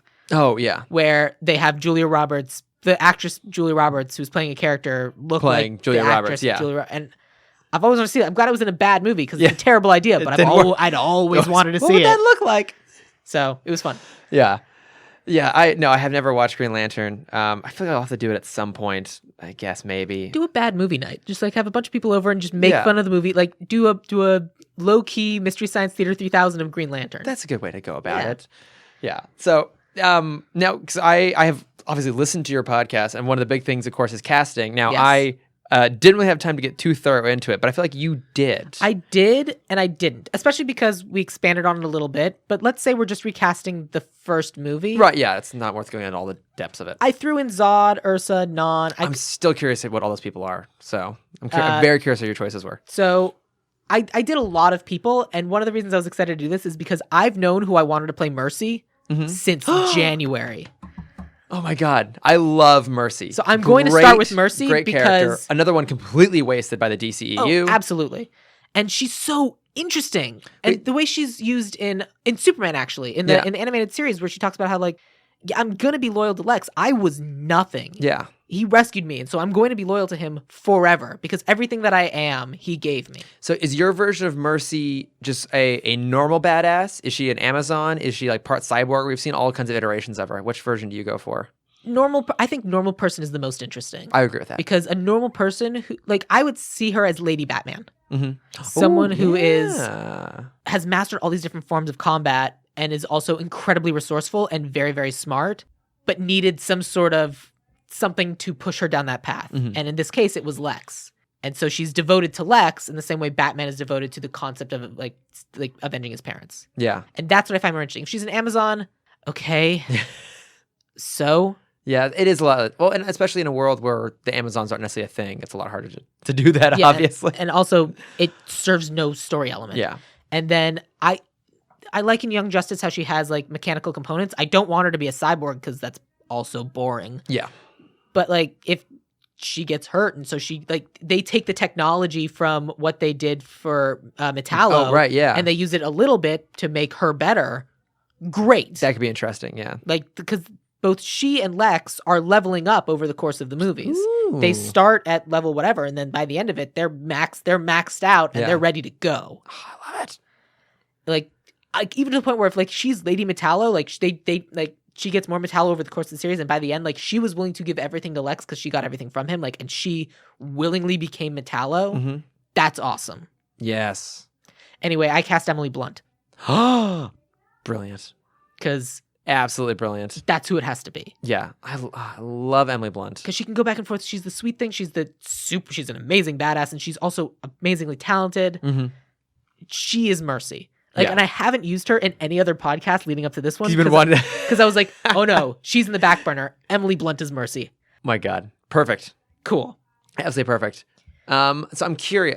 So because I thought the only casting that I really thought about a lot, and I like this one was Lois, but Interesting. I'm curious. I mean, I don't know. Do we start at like the lesser known characters and build towards the big ones? How do you think Let's we do should that. approach it? Okay. Because I want to have a conversation about Superman because I had the most trouble with Superman. Okay. Yeah, I had one idea, which was that I was going to start looking through the list of all the people that they considered for Han Solo and see if any names jumped out. I mean, that's not a bad idea. Yeah, so I might have to scan through that a little bit as we get closer. But okay, Let me start with Zod, Ursa, and Non Oh that my I just God, kind of okay. threw in just because I thought they were fun. All Because right. what's a Superman movie without hinting at the next Superman movie? And not that I think you should ever use these in the movies we've come up with. Yeah. I just think they're goofy. Okay. Let's For hear it. Zod, the person who makes the most sense to be Zod is Aidan Gillen, Littlefinger. Oh my God! Yes. I mean, that's kind of what the character is, but he's Littlefinger, but with power. the powers. That Because is great. He was Littlefinger on Krypton, and now all of a sudden he's on Earth and he has superpowers, and he's like, I don't need to manipulate anymore. Now I have the power. And that I find super interesting because imagine because it's kind of what Littlefinger's arc is. Mhm. He's a slow build. What if he skipped 10 steps? Oh yeah, and he just got to jump straight into it. Yeah. Oh, that would be interesting. And then for Non, I was like, well, we need a wrestler. But then I already used the one wrestler that looks kind of the most like him, which is a wrestler named Braun Strowman. Okay. I don't watch wrestling. Yeah, I don't either. But when we did Police Academy, I had my two friends who do. Well, I have more than two friends that watch wrestling, but the two guests. Yeah, were. the two. Yeah. And we used Braun Strowman for one of the characters in that movie. So for this, I did Rory McCann, the Hound. Oh, also a great He'd choice. also be great. Yes. And so I was like, all right, so we have Zod and Non. so So I see a obviously, theme. obviously Ursa, do you know who I'm going to cast? Amelia Clark. Lena Headey. Oh, She's already a badass. She's Yeah. Sarah Connor. she is indeed. Oh, very good choice. On And now that she's one. an actual interesting person instead of, because Ursa's never been interesting. No, not really. But if it's Cersei, Oh, yeah, I like this a lot. Okay, it is. excellent choices. Thank you. Mhm. So those three, I was like really excited because I was like, I found a theme and it super works. Yeah, But then, and they get to be the accented people because they're from far away. And everyone else, I kind of get rid of that. yeah. Everyone else can just be American. Yeah. Jor-El was hard just because Yeah. you kind of want to have like this old established person. Like clearly it's this old school actor giving advice to the new school actor. Got that gravitas. But the way people watch movies now, like when people used to watch movies in the 50s and 60s, they wanted gods. They wanted these amazing celebrity figures that they could worship. Mm-hmm. That's not really how people watch movies anymore. So that's not really public perception of celebrity. Mhm. Like now people want a person to follow, like a Twitter, a friend. It's someone who is interesting and is like, yeah, they're just like us. Which is why people like Taylor Swift and whatever are so popular. It's like, yeah, we're like her. Oh She's my God. just like us, Taylor Swift. But that doesn't work for Jor-El because Jor-El needs to be this knowledgeable Yeah, I figure. mean, he's literally a voice of God. Right. I cast Burt Reynolds, but he's really old. It's so out there. It's kind of interesting, though. Oh. He's the only. I mean, because your other option is someone like George Clooney, but you can't do Yeah. that because he's Batman. That's true. He was Batman. But I mean, hey, there's precedent for this sort of thing. Absolutely. Oh, But that That one's tough. So Jor-El, I want to talk about because who else exists in our world that we live in right now that kind of can be that God figure? I mean, can't make it Morgan Freeman anymore. Okay, I mean, Sam Elliott. Maybe. No, he's a little The too. wrong He's a little kind too. of- He's a little too cowboy for. I mean, obviously, that's his whole thing. Yeah.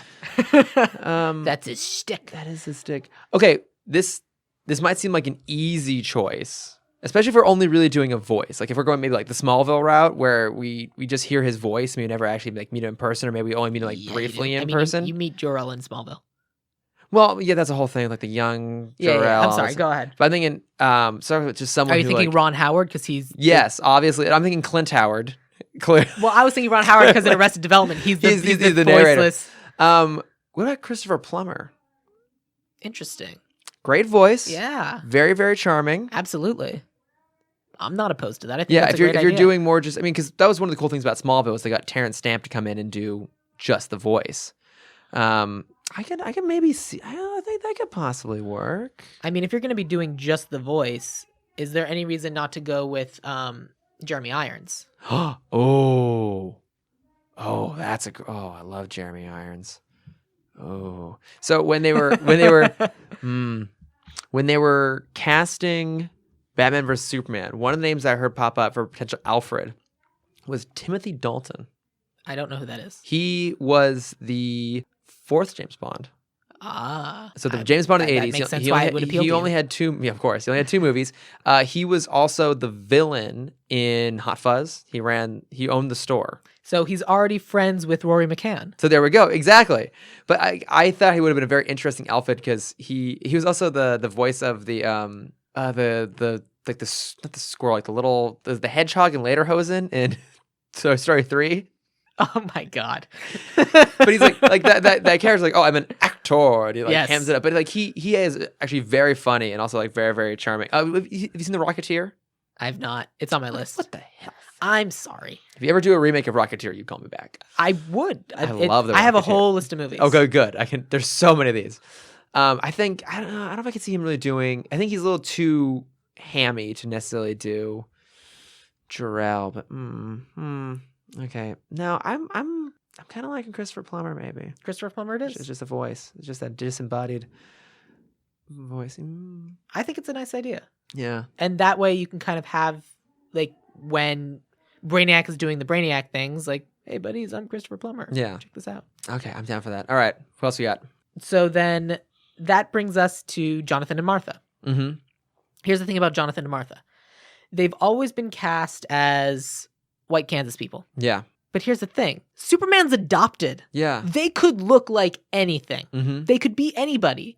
And I think it's especially impressive if they had a relationship that, especially growing up in Kansas, was kind of frowned upon. And that's kind of what gave them like, no, this is right. We're doing this because because A, we love each other, and we're not going to let people get us down because we're still going to do the right thing and we're not going to take it out on anybody. And so for Jonathan, I cast John Hamm. But for Martha, I did Mariska Hargitay Okay. from Law and Order SVU. Yeah. So she's getting a little bit older, so she is kind of the right age to be Superman's mom, Mhm. but also we kind of know her as this kind of strong like detective, this person who solves crimes and goes out and gets things done. Yeah. And that's kind of what we want for Martha. My roster of older actresses isn't as extensive as I'd like it to be. Well, that applies to all of Hollywood. So. But I thought for these two characters in particular, I want to cast like essence of the character as opposed to what they actually are. And I think John is kind of like the stoic badass. And I think if their relationship was a mixed race relationship, that gives them, especially in Kansas, that gives them a reason to be having overcome struggle and like a really good sense of right and wrong. They're both white. John Hamm and Mariska Mariska. Hargitay is white? Yeah. Is she? Yes. I saw a picture of her and I did not think she was. I thought she was of Indian descent. I don't think so. I'm looking this maybe up. like slight Indian descent, but she looks pretty white. Not the picture I saw, but I believe you. Oh shit! I put the wrong person. Who are you thinking of? I saw a picture of her that looks completely different than this picture. Oh, okay. But I like where you're going. I actually think you could cast. I think you could go. I definitely put the right background, but what picture did I see of her? I'm very curious now. But no, I like what you're saying. I think you could go any race. You could absolutely make Jonathan, Martha, like both black actors. You could make them Indian or Asian. You could pretty much make them anybody.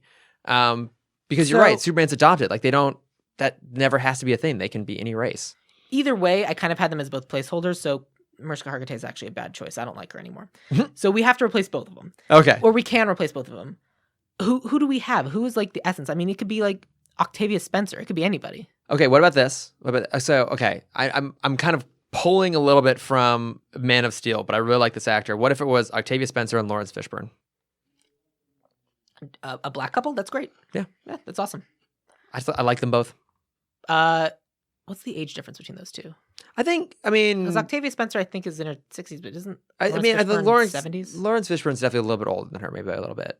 So maybe you don't go Lawrence Fishburne. Maybe you go, I don't know. And again, it doesn't have to be Octavia Spencer. It could be anybody. Yeah, but I think you deliberately bring some diversity in the cast at that point because there's no reason not to. Absolutely. So let's go with those two. Okay. And if someone else cool occurs to you, cool. Yeah. Which brings me to Perry White.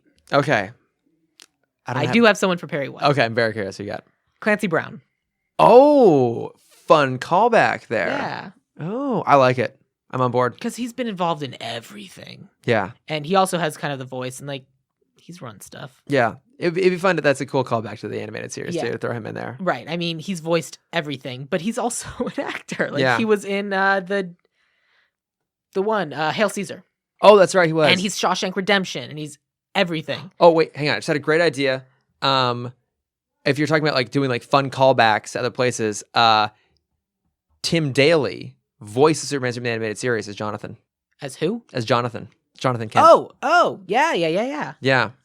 Is he the right age? No, actually, he would work because his son Sam is. I imagine if we're doing like an intro Superman story, Superman would probably be in his like mid-20s here, probably, right? Mid to late 20s. Yeah. So I think then Tim Daly would work because his son is around that age. Perfect. Yeah. Tim Daly, Octavia Spencer. I think that's super fun. Yeah, I like it.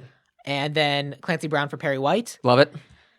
Which brings us to Jimmy Olsen, and then we'll get into our big three. Okay, all right. Who you got for Jimmy? Naomi Scott. Wait, Naomi Scott. She's the Pink Ranger in the new Power Ranger movie, and she's also going to be Jasmine. Oh, that's right. I love it. Because Jimena, whatever. Yeah. But it's so basically Jonathan and Martha and Jimmy can be anybody. They can be one anybody. of the things I liked about Supergirl is like they make James Olsen. I think it's fine if it's still Jimmy because it's fine. Just call him Jimmy. Yeah. Who cares? Yeah. Like I don't care who they cast. I care that they gave him a dumb name. Yeah. Well, and it's funny you mentioned making Jimmy female because in Man of Steel there's like Jenny the intern. Everyone's like, is that just like supposed to be Jimmy? And I would have been totally cool with that. Yeah. But then they're like, no, she's not even back around for Batman vs Superman. We're gonna introduce Jimmy Olsen. He's gonna be a CIA spy. We're gonna kill him. Did they really do that? They really did that. That's super dumb. Yeah. And I think if I recall in the movie, like they kill that character, I think they don't even necessarily say his name. It's implied that it's him. Wow. And then Zack Snyder's like, oh yeah, that's actually the real Jimmy Olsen. Like I thought it would be fun to just kill him off instead of having it be part of the story. Yeah, I know. Groan all you want. I don't like any of this. this. It's well deserved. No, that's a great idea. I have a soft spot actually for the Power Rangers movie. I love the Power Rangers movie. I thought it was super fun. So much fun. It was great. Yeah. There was one thing that was super weird. It actually was involving there were a couple things. Some of the acting isn't great. Yeah. But that's not necessarily their fault. But it was fine. Because Blue Ranger was great. Red Ranger was fine. Naomi Scott was awesome. Like I liked her a lot. There was a moment where like she does a dive off a cliff into some lake, and it's super obviously CGI. Oh yeah, it had some weak spots here and there, but it was fun. And I'm sorry, the fact that they found a way to incorporate the original Go-Go Power Rangers theme and it fucking works. It absolutely worked. Beautiful. I loved it. It was great. I don't know if it did well enough for us to get another one. Because I want one so I bad. feel like it was good enough that if you got past having to do all the setup and you guys just kind of play in that world a little bit more. Absolutely. Yeah, and I heard a lot of people saying that if they were to do another one, obviously they should introduce Tommy, and Tommy should be a girl. I'm cool with that. Would be amazing. Yeah, that's awesome. Be so much fun. And so basically they introduced Tommy and then the second villain's Lord Zed. Yeah. It's great. Why don't we just fucking do that? Yeah. I would watch that. I will give them my money. Now. Yeah. I wouldn't even use my movie pass. I'd pay flat out to see that movie. I saw the first Power Rangers movie at an ArcLight. I paid a lot. Money. Yeah. I saw it twice in theaters. An ArcLight in Los Angeles. Yeah. Actually, the ArcLight in Santa Monica. Oh God. Oh yeah. Absolutely. But yeah, that's who I have for Jimmy Olsen. Yeah, I love it. So that leaves us with Superman, Lois, and Lex. Okay. So you have someone for Lois? I did. This thought occurred to me today, and I feel like I might be interested in kind of changing up a little bit. But I was thinking Allison Brie would make a good Lois. You're not wrong. Mm-hmm. But I feel like yours might be more interesting. I mean, the obvious choice is picking Rashida Jones. Oh my God, yes. Because, well, she looks like Margot Kidder. Every time I watch this movie, I'm like, Margot Kidder. That's And just she white, has- white Rashida Jones. I like Allison Brie, but I think you're right. I think Rashida Jones would have more of that like attitude that you need from Lois. She has to have that said, sort of like Allison spunk. Brie has that attitude. Well, no, because she's still really sweet in Glow, even though she's the heel. Yeah. Like the whole arc of Glow is she doesn't have the spunk. She's just so sweet, and people don't buy her, and she has to get it. Yeah. No, I'm with you on this one, actually. I really think Rashida Jones is a good choice. I had another person in case you didn't want white Margot Kidder. Okay. Darcy Carden. Who's Darcy Carden? Janet. Oh, interesting. Yeah. I like Janet. She's also bad Janet. Yes, I do like that character a lot, actually. Oh, that would have been an interesting choice. And I kind of have her because she's super interesting. And that's one character she plays, and so she can kind of do that. But like, apparently, I haven't seen her in anything else, but my understanding is that she's completely different characters. Mm-hmm. And that's kind of what you want for an investigative journalist. Yeah. Someone who can kind of become all these different things to get the information. I think no matter what, the character has to like be self-confidence, ballsy, and Don't take no guff from no one. yeah, and but also like fun and a little bit snarky. And I in general like Amy Adams, but I feel like she just didn't have the right kind of personality. Right. Yeah, she's And just very again, flat. I agree. First of all, Arrival's amazing. Oh, that movie, it's a great Yeah, movie. Yeah. Have you seen Andrew Tribeca? No, but I've heard it's good. Yeah. Rashida Jones and Andrew Tribeca is very, very good. Yeah. And again, during the Police Academy episode, I talked about that a lot because I pulled some people in. It's watch the first season. It's goofy, Okay. it's tongue-in-cheek, and it's great. So, But I love that kind of tone, so I'm all on board for it. absolutely. So, but that's why I had those two. I like it. Because normally, like, I'll have guests and they'll bring in like multiple people. I'm like, no, just pick one. This one is the only one of these where I had two options. Yeah, I like Rashida Jones. All right, Rashida Jones, which gives us Lex, who, unfortunately, my Lex and my Superman are the ones where I'm the weakest because I'm just like, Those not are positive. hard to do. Yeah, because they have to be so much. Yeah. Lex, I think, needs to be an established, like someone we've seen before. Mm-hmm. I'm perfectly happy making Superman someone new. That's kind of how I feel along those lines too. I feel like you bring in someone relatively unknown. If you bring in someone who you don't have a preconceived notion of, so you Right. just let them embody the character rather than be like, They have to be someone who we see from that, like Christopher Reeves. He did a bunch of stuff, but he's Superman, yeah, and that's kind of who we need. yeah. I mean, Henry Cavill has done other things, but you see him in anything else now, he's Superman. He's Superman, yeah. And I know he was in Royal Pains or whatever it is. The Tudors. Is that what he was in? You talk about the show, right? I don't know. Like, Whatever British show he was in. He was Henry first. VIII or something like that, or maybe he wasn't that character, whatever. But yeah, no, sorry, it was Jonathan Rhys Meyers, who's I think it was Henry VIII, but he was in the Tudors, Right. And even seeing him in the new Mission Impossible trailer where he's like some guy who's fighting Tom Cruise. The only reason that they're having him fight Tom Cruise is because it's, oh, look, Tom Cruise is fighting Superman. Yeah. We all know that's what they're doing. And I quite liked him in The Man from U.N.C.L.E., a movie that I thought was a lot of fun. I need to see it. I've heard good things. It's not great, but I had fun with it. Fair enough. Yeah. I've like the weird post that I keep seeing is like, I watched The Man from U.N.C.L.E. on a plane and we're not good enough for The Man from U.N.C.L.E. or something. I don't know. Okay, I just had two ideas for Lex Luthor just now. Great. One of them, Jude Law. That's interesting. That's a good choice. I like him a lot. Talk about someone who is like naturally very charming, but Yeah. definitely can like bring in that sort of like menace and dread. The other one, and I think I'm actually feeling a bit stronger about this one, Mahershala Ali. You know what? I considered him. Oh, you did? I did. Yeah. Because he's great. He is. And he, again, super charming, but very capable of going like the dark menacing Absolutely. place. The only reason why I didn't pick Mahershala Ali was because of his character in Luke Cage. Like, Right. we've It's kind of very, seen it's what very he's like, similar. what Yeah. he's like as kind of this boss. Yeah. I mean, I'm perfectly happy with Mahershala Ali because he's great. It's amazing. But it would have to be a completely different rendition. Like, he's never been street. Yeah. Like, he is the businessman and he built himself up from nothing. Yeah. The only downside to casting Mahershala Ali is the bad guy's black. Good guy white, bad guy black. Yeah, which is not... It's not great. You know, that's a tough spot. It's not... Which, remember I was talking Good to you optics. about Hocus Pocus, and you Oh, couldn't yeah. just do the three women from Hidden Figures. from Hidden Figures Yeah. as your three witches, because then just black people as your villains, and and that's already something that people deal with, like in popular culture, how all of the good guys are lighter colors and all of the bad guys are darker colors. I know, and it's like that. I've talked a little bit about this in terms of like queer representation. Like I want to see more like gay villains, for example. But it's that problem is we're not there yet.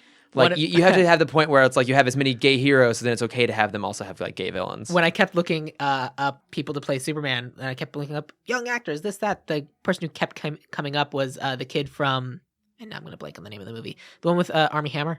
Timothy Chalamet from Call Me by Your Name. Yeah, he kept coming up, and he's not bad casting. I think he could possibly do it. He could. Yeah. He'd have to cut his hair. Yeah, and I think he's a little young. It would take a few years. The other like problem. one of the names that came to mind when I was thinking about this was Nick Robinson.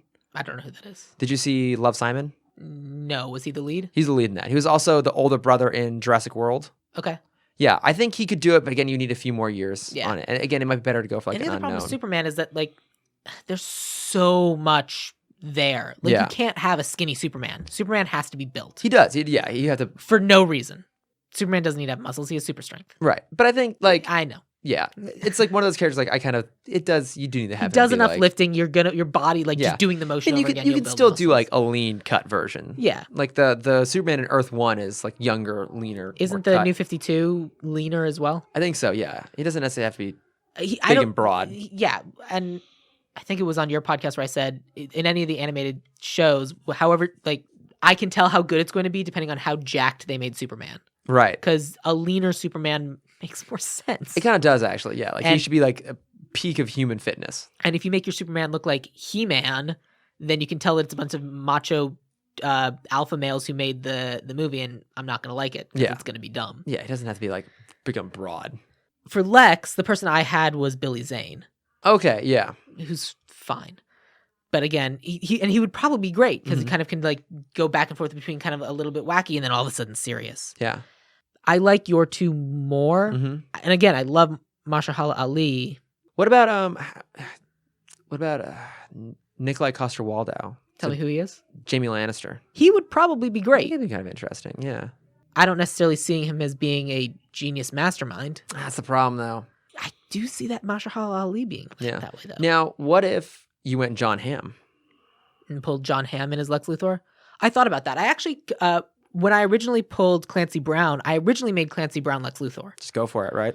And the reason why is because I thought it'd be interesting if Lex Luthor is established. He built himself up. He did all of this, and he spent his entire life working towards something. And Superman shows up and is immediately that. And that immediately puts the bug in his brain or whatever. Because I think you still... Lex should still feel physically intimidating. Like I agree. I think this is part of the problem with doing the Jesse Eisenberg, fucking Mark Zuckerberg version, is that you have to believe that Lex would get his hands dirty. And like that version of Lex seems like he would just hire someone to do it. They both need to represent power, Yeah. but different kinds of power. Yeah. And unfortunately, you need to be a larger gentleman to represent that kind of power, especially if all of a sudden I'm okay with Lex Luthor starting skinnier, but if he's going to be competing with Superman, all of a sudden he sees that and he may not realize he's doing it. He's smart, I'm sure he is, but he's like, I want to look like that too. Yeah. Because that's what people, like, obviously people like look up to that. And if I'm bigger as well, it's like how Morpheus is skinnier in the first Matrix and bigger in the second Matrix. Yeah. Like Lex gets bigger over the course of the series as he and Mercy level up. Exactly. Yeah. He gets a little more toned, a little bit more physically intimidating. I like that idea actually of him getting like So I'm trying to perfectly reach that happy ideal. casting a at the moment skinnier actor, but if you're doing that, he needs to be someone younger who can bulk up. Yeah. And I think Lex has to be a little bit on the older side. Yeah. I think John Hamm's a good idea. John Hamm could possibly work. Yeah. Okay. But if we're going to be doing John Hamm, like between John Hamm and Mahershala Ali, I'd probably go with Mahershala Ali. I would too. Yeah. I think John Hamm's been the business guy. We know what to expect. Yeah, from that. he would just be Don Draper. I think you go Mahershala Ali, and like I agree with you. I think that there is, while like you are kind of deliberately you are casting blind, you're just going for the best possible actor regardless of race, which is what you should do. You do have that problem of just the like optics aren't great. The optics aren't great on it, and yeah, and it's like it's a good intent, but like people will look at that the wrong way, or they will deliberately push it the wrong way because they can. Because people are monsters. They are. They suck, Sam. Yes. They suck. So But someone who doesn't suck, Superman. Let's go with him because he's right Yes. and ignore the potentially bad optics. Okay, I'm gonna look through this list of potential casting for Han Solo. Okay. And let's see if there's And anyone then before who we just decide that we jumps need to out. go with Nicolas Cage. Hey, he's finally getting a chance to play Superman. Yeah, I know. I'm sure he will be very enthusiastic about it. Here's the thing about Superman. Because Superman is one of, if not the most recognizable character of fiction other than Jesus, Yeah. even as much as I'd love to do colorblind casting, you kind of need a white dude with black hair. Yeah, But like even when they cast the dude in Supergirl, he kind of has a little bit of a 5 o'clock shadow. People are like, that's not really Superman. Yeah. But he's a fantastic Superman. Tyler Hoechlin, yeah. Yeah, he's very, very good. He's got the buns for it. Yes. Most of what I care about. That's good. Then good. Then it's good that he has that. But he's also super earnest, and he's actually good at both. Like they managed to find a really, really good Superman. And so I don't know enough people, and I can't have people come in thousands of times to do this audition. But what they did for that, like, he doesn't get the look exactly perfect, but he's able to do Superman, and he's able to do Clark Kent. He embodies the spirit of it. Yeah. And I've heard that he's really good in that show. I thought that was a really great casting choice on their part. Yeah, the person that I came up with after like an hour searching, because I had no idea where to look, and I was like trying to do this, because I did come up with a white kid who like could be a little bit bulkier. He'd need to dye his hair, but he's got the blue eyes. It's this young actor named Joe Alwyn, and I have a picture of him on the piece of paper. Okay. And he's one of those actors who isn't really associated with anything, Oh. but he's on his way up. I could see that. What's he been in? I don't remember. Because he looks familiar. I feel like I've seen him on something before. Billy. Oh, he was the main guy in Billy. I was about to say Billy Flynn's. Billy Lynn's Long Halftime Walk, which I never actually saw. But, yeah, I could see that look. He's also 6'1". That definitely helps. You got to have the height. You really do. Okay, I like that. Yeah, because I mean, my whole thinking is... I mean, I want to hear this list of people who were up for Solo. Okay. I mean, I'm not going to know any of their names, but if there's anyone on that list who stands out for you, great. Okay, let me go back to that list. Okay. So this is the list of people who are up for Solo. Dave Franco, Aaron Taylor Johnson, Miles Teller, Nick Robinson. Well, I'm going to immediately throw away Dave Franco and Miles Teller. Yeah. Reasons. Yeah. I like Dave Franco, but I like Dave Franco a lot. But I think, again, he's not the right personality. And I mean, also, obviously, we're talking like Han Solo and Superman also are people not look at him and perfect go, equivalents. that's Dave Franco. Wait, Yeah. They don't look at him and go, that's Superman. Yeah, Nick Robinson, who again, I thought... Although I bet he would get possibly along do it. really well with Alison Brie. I knew they would. I'm not sure who Leo Howard or Tony Oler is. Chandler Riggs sounds familiar, but I can't remember who that is. Rami Malek, no. Ed Westwick, no. Tom Felton, no. Logan Lerman, no. Ansel Elgort, Jack Rayner, Colton Haynes, Max Thoreau, Scott Eastwood, Chris Pratt. They were considering Chris. Of course they were. Yeah, like, Chris. that was that whole thing, right? Yeah, they were considering that for Han Solo, which would have been weird because he's like, I think, older now than Harrison Ford was when they cast him. Yeah. Yeah, like I was like, okay, because I could see some possible similarities there between the two, but didn't quite work. An actor who I always thought would have made a great Superman, never really got a chance. Oh my God, how am I blanking on his name? What's he been in? Not Suits. White Collar. What's the main guy's name? Oh my God. How am I doing this right now? I love him. Matt Bomer. Thank you. My God. So mad at myself. He has the look. He got to voice Superman in one of the movies, one of the not very good ones. He definitely has the look. He has the look. I think but he would have had to have been cast like a few years ago. Yeah, that's the thing. Yeah. He's a little bit too old at this point. But I mean, I think he definitely would have had the look. He's got that 40 charm. years old. Yeah. He looks, not that 40 is old, but mind you, if you look at him, you're like, that man cannot possibly be 40. By the time this episode comes out, I will be 30. I know. Well, there you go. I turn 30 next week, and Oh my God. Well, happy birthday. Thank you. Are you excited about turning 30? No. See, now, admittedly, I'm 28, on my way towards 29, so I'm not quite there yet. But for me, every year I get older has been better than the one before it. That's true of me, too, but 30 is a big number. I'm looking forward to being 30. I feel like I could be an adult finally. I don't want to be an adult. Oh my I God. don't want to grow up. Oh my God. I'm a Toys R Us kid. Oh my God. All I want to do is grow up. I want to have like a normal 9-to-5 job, a mortgage, not like a rent, like an actual stable relationship. My dream right now is to live like an adult. Yeah, well. Yeah. All the things you just said sound great, but still, though. Yeah. I know what? I'd just rather be Superman. It's way more fun. Yeah. Yeah. All right. I bet he doesn't have a mortgage. Actually, It's true. Well, no. He probably owns the Fortress of Solitude outright. That's true, actually. What's the property value Squatters' like on the rights? How North does that Pole? work? I mean, how does it work when you... It's international land. It's international waters. It's international. That's true. Yeah. There are no rules. You can do whatever the hell you want. You can build a massive alien fortress and drink while driving a boat Exactly. or a car. That's right. Murder's legal. Yeah, there we go. There's so many bodies buried behind the glass. That's right. I think, honestly, we both think that Superman should be either someone who's up and coming or an unknown. Yeah, I like your choice.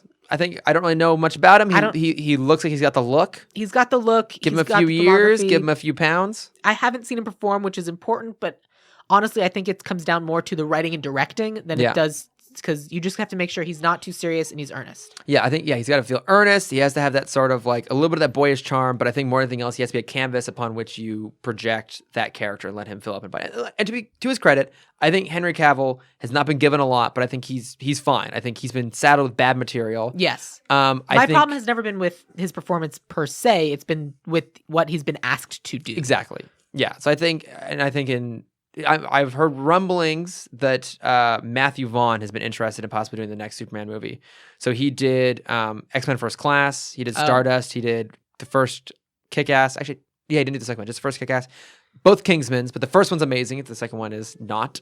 Yeah. Although my understanding is that that's also a script issue, because there was a woman who'd helped write the first script and then didn't help write the second one.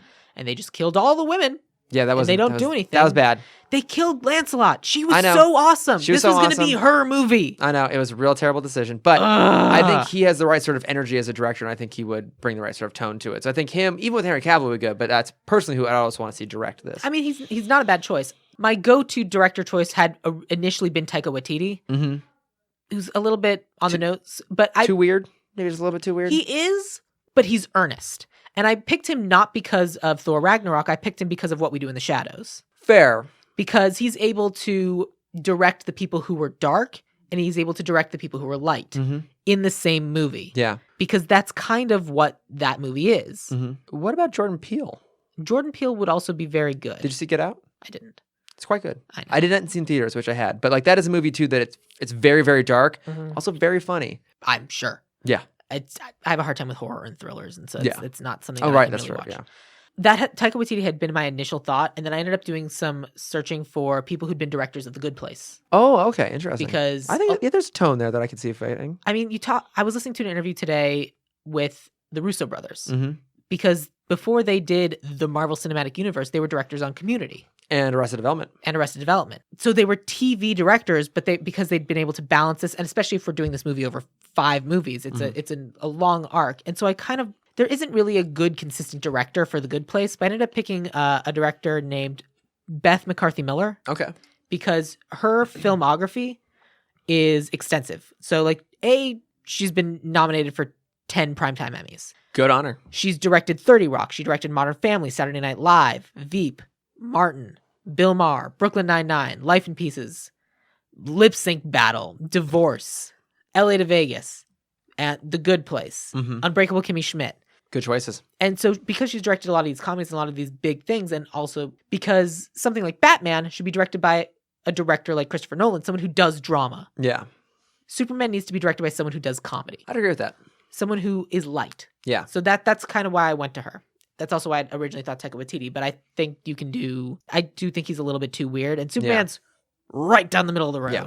I mean, someone like Ron Howard is probably a good choice. No, he's not. But I think we could do better. Want an even more generic Superman film than we've had in the past, you pick Ron Howard. Yeah. So that's why I want someone who has Solo, I have strong opinions about Ron Howard. I look forward to listening to the episode after I watch the movie. But that's kind of what my thought was. Pick someone who's done TV, pick someone who's done comedy. I like her. So what did our and I guess in this case, since we really pitched it, we have written this. We have. Yes. And we deserve full screenwriter credit. Absolutely. Absolutely. So what did our final list come out to be here? I do have a writer. Okay. I picked Dan Fogelman.